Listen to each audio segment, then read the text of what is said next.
Boa tarde, como vocês estão? Espero que muito bem. Vamos à gravação de mais um vídeo. A gente vai conversar, dar continuidade sobre a mentoria que Napoleão Hill recebeu de Andy Carnegie.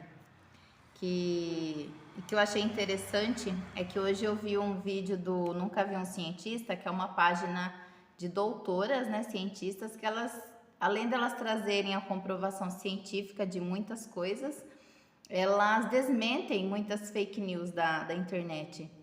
E uma das fake news que elas desmentiram foi sobre diabetes ter a ver com vermes. E acredite se quiser, a justiça obrigou elas a tirarem esse vídeo do ar. Então veja o tamanho da alienação em que nós hoje, em 2024, estamos vivendo, né? Porque, como eu falei anteriormente, esse livro foi escrito em 1938 e ele já falava sobre alienação. Então veja bem que em 2024 a justiça faz com que um vídeo comprovadamente verdadeiro, feito por doutoras, seja retirado da internet. Então perceba o tamanho, né, da estrutura que o mal tem para tentar combater o mal, né? Então a gente tem que estar sempre de olhos, ouvidos atentos, ligados, né? E pensar com as nossas próprias mentes e tirar as nossas próprias conclusões. Vamos lá então. Começando uma nova vida. O discurso do Sr. Carnegie reformulou a minha vida por completo e plantou em minha mente um desejo ardente. Ele fala muito sobre nós termos desejo ardente. Você já tem o seu, o que você deseja, o que você almeja, o que você busca? Se não tiver, comece a pensar sobre esse desejo ardente, que me orientou sem cessar. Isso aconteceu mesmo eu não tendo a mais vaga ideia do que significava o termo o outro eu. Durante o meu trabalho de pesquisa nas causas de fracasso e sucesso, tive o privilégio de analisar mais de 25 mil homens e mulheres que eram rotulados de derrotados e mais de 500 que eram classificados de bem-sucedidos.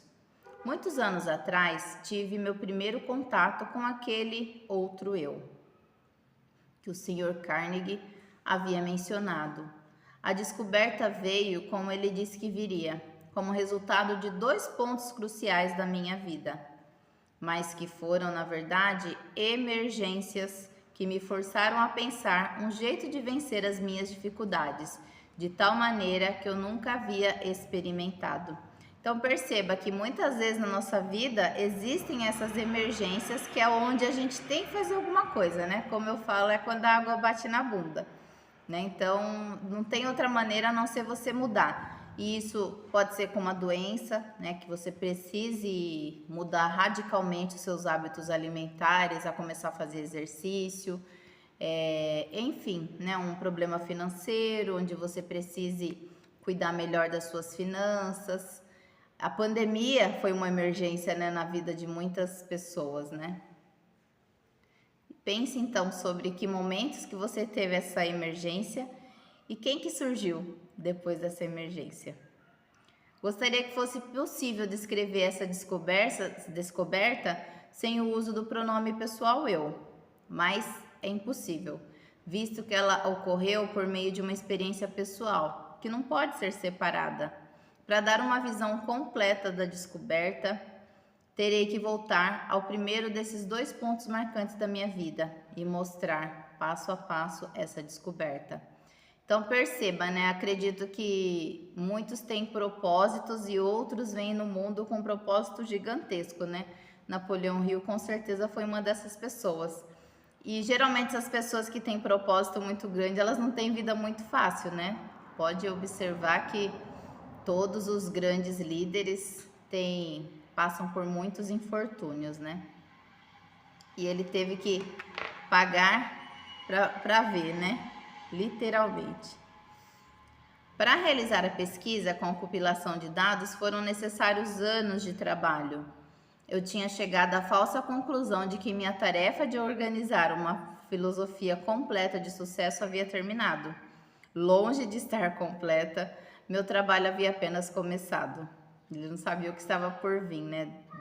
As dificuldades que ele iria passar. Eu havia erigido o esqueleto de uma filosofia, organizando os 17 princípios do sucesso e as 30 maiores causas do fracasso, mas aquele esqueleto tinha que ser coberto com a carne da realização e da experiência dele própria. Além disso, tinha que ser dado ao trabalho uma alma que inspirasse homens e mulheres a não somente transporem obstáculos, mas também a não se deixar abater por eles. A alma, entre aspas, que ainda teria que ser adicionada, como eu descobri depois, somente se tornaria disponível após aparecer o meu outro eu, por meio dos 2 pontos cruciais da minha vida, resolvendo focar a minha atenção e quaisquer talentos que eu porventura tivesse em retornos monetários por meio de canais de negócios, decidi dedicar-me à profissão de publicitário. Tornei-me, então, gerente de publicidade do curso de extensão da Universidade de Chicago. Tudo correu maravilhosamente bem durante o ano. Entretanto, no final desse ano, fui tomado por um violento desgosto pelo meu trabalho e então me demiti. Esses estados de emergência que ele cita aqui, eu tive também na época que eu resolvi fazer faculdade de educação física.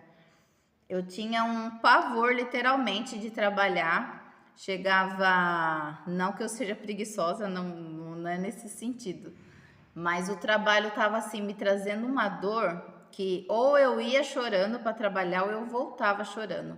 E era meio longe da minha casa, para que eu chegasse um pouquinho mais aliviada, eu ia a pé. Então eu ia pensando, chorando, me lamentando, tentando achar uma saída, até que eu chegava um pouco melhor em casa. E foi assim que eu decidi. Eu falei, eu não gosto desse trabalho, esse trabalho não está me fazendo bem, o que eu posso fazer com essa informação? Foi quando eu resolvi estudar. Falei, não, eu vou procurar alguma coisa, vou fazer uma faculdade e tal, já tinha um tempo parada dos estudos, né? E foi quando eu decidi fazer a educação física. E é interessante que, assim, eu sempre tive o desejo de fazer psicologia, sempre gostei dessa parte. Mas, financeiramente, a educação física era um pouco mais em conta e era o que eu tinha condições de pagar no momento. E foi isso que eu decidi. Então, eu me coloquei um pouquinho mais no desconforto para poder pagar a faculdade por um bom tempo. E foi isso que eu fiz, né? E estou aqui, exercendo a faculdade de educação física aqui no meu estúdio, que é a Zen Fitness, que é um estúdio só para mulheres. Dou aula para a terceira idade em outros locais também.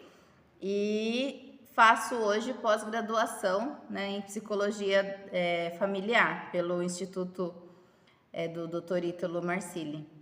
Então, você percebe assim os desejos ardentes? Eu achei bem legal, bateu bem com o que eu vivo, né, e vivi. Eu queria trazer essa experiência pessoal para você também analisar quais foram as suas emergências na vida. Posteriormente, né, ele se demitiu do trabalho. Posteriormente, ingressei no ramo de cadeias de lojas, juntamente com o ex-presidente da Universidade de Extensão de Chicago. Logo me tornei presidente da companhia de doces Betts Ross. Porém, desacordos com os sócios desse negócio fizeram com que eu saísse do empreendimento. A atração pela propaganda ainda estava no meu sangue. Então, ele estava exercendo outra função, né? Mas o que o coração batia era a propaganda, né? E vendas. Como uma parte da escola de negócios, Bryant e não sei o que. O empreendimento navegava em águas tranquilas e muito dinheiro entrava rapidamente. Foi então que os Estados Unidos tomaram parte da Primeira Guerra Mundial. Em resposta a um chamado interior que palavras não conseguem descrever, saí da escola e entrei para o serviço do governo dos Estados Unidos, sob a direção pessoal do presidente Wilson, deixando um negócio fantástico desintegrar-se. Gente, olha que desprendimento, né? Será que alguns de nós teriam essa coragem, né, de ter um negócio rentável e abandonar e desintegrar, como ele falou, né? No dia do armistício, em 1918, comecei a atuar na publicação da revista Regra de Ouro, de tradução livre. Apesar do fato de eu não ter nenhum centavo de capital, a revista cresceu rapidamente e em pouco tempo ganhou circulação nacional. Que tino, né, profissional que ele tinha. Chegando a quase 500 mil de exemplares, finalizando seu primeiro ano de negócios com um lucro de 3.156 dólares. Alguns anos depois, aprendi com um experiente executivo de uma empresa de publicações que nenhum homem capaz naquele ramo pensaria em começar uma revista tal como essa, com menos de 500 mil dólares de capital. A revista Golden Rowling e eu estávamos destinados a nos separar. Quanto mais sucesso alcançávamos, mais descontente eu me tornava. Até que finalmente, era o chamado da alma dele fazer outra coisa, né? Até que finalmente, devido ao acúmulo de perturbações causadas por sócios no negócio, dei a revista como um presente a ele e deixei o negócio. Com essa atitude, provavelmente joguei fora uma pequena fortuna, mais uma, né? Logo após, organizei uma escola de treinamentos para vendedores. Olha que incrível, né? Como que ele dançava entre um negócio e outro, entre uma função e outra, e não parava, né? Minha primeira missão era treinar um exército de vendas de 3.000 pessoas para uma rede de lojas. Recebia 10 dólares para cada vendedor que frequentasse a minha aula. Dentro de 6 meses, esse trabalho havia me rendido um pouco mais de 30 mil dólares. O sucesso em termos financeiros estava coroando meus esforços com abundância. Novamente, meu espírito estava descontente. Eu não estava feliz. Tornava-se cada vez mais óbvio que nenhuma quantidade de dinheiro em algum momento me faria feliz. Sem a menor desculpa razoável por minhas ações, saí do negócio e desisti de um empreendimento no qual teria facilmente recebido um salário bem satisfatório. Os meus amigos e sócios no negócio pensavam, ele é louco. E eles não estavam tão errados nos seus pensamentos. No fundo, eu estava inclinada a concordar com eles, mas parecia que não havia nada que eu pudesse fazer para mudar de ideia. Procurava pela felicidade e ainda não a tinha encontrado. Pelo menos essa é a única explicação do que eu poderia oferecer para justificar as minhas atitudes, um tanto quanto inusitadas.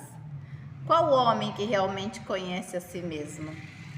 Isso aconteceu no final de outubro de 1923. Eu me sentia solitário em Columbus, Ohio, sem recursos e, pior ainda, sem nenhum plano para me tirar daquela situação difícil. Na verdade, era a primeira vez na vida que eu estava acuado devido à falta de recursos.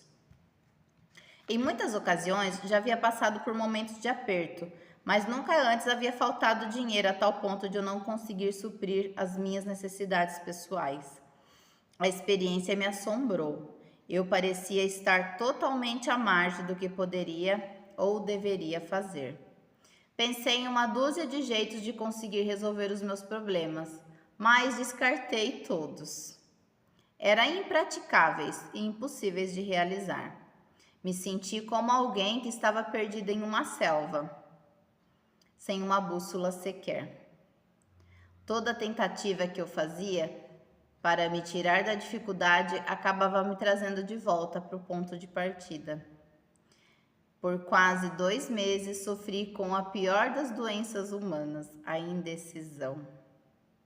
Eita, eu tenho muito essa doença, viu? Eu conhecia os 17 princípios da realização pessoal, mas não sabia como aplicá-los. Sem saber, estava encarando uma daquelas emergências da vida, de que o Sr. Carnegie havia me falado. Situações essas em que os homens muitas vezes descobrem os seus outros eus. Meu estresse era tão grande que em nenhum momento me ocorreu sentar, analisar sua causa e procurar a sua cura. Então, aqui, para a gente fechar esse capítulo, a gente percebe o quê? ele falou aqui de parar e analisar, né? Às vezes a gente tá tão no piloto automático, fazendo as coisas da mesma maneira, do mesmo jeito, esperando resultados diferentes, que a gente não para, não analisa a cura a que ele se refere, né? Então, fica de lição para cada um de nós, né? Observar os nossos momentos de emergência, o que a gente fez deles e o que saiu de novo eu dentro desses momentos de emergência, e principalmente essa parada para analisar essa situação e buscar uma cura para o problema que cada um de nós possa estar passando. Fechamos então o livro, o capítulo de hoje, para a gente dar continuidade amanhã. Espero que estejam gostando. Se gostarem, deem seu like, comente, compartilhe. Estou me esforçando bastante para poder trazer esse conhecimento e também aprender, porque quando a gente passa adiante o que a gente sabe, a gente também aprende muito mais, porque é um reforço, porque você está fazendo de novo, tá bom? Muito obrigada e até a próxima. Tchau, tchau.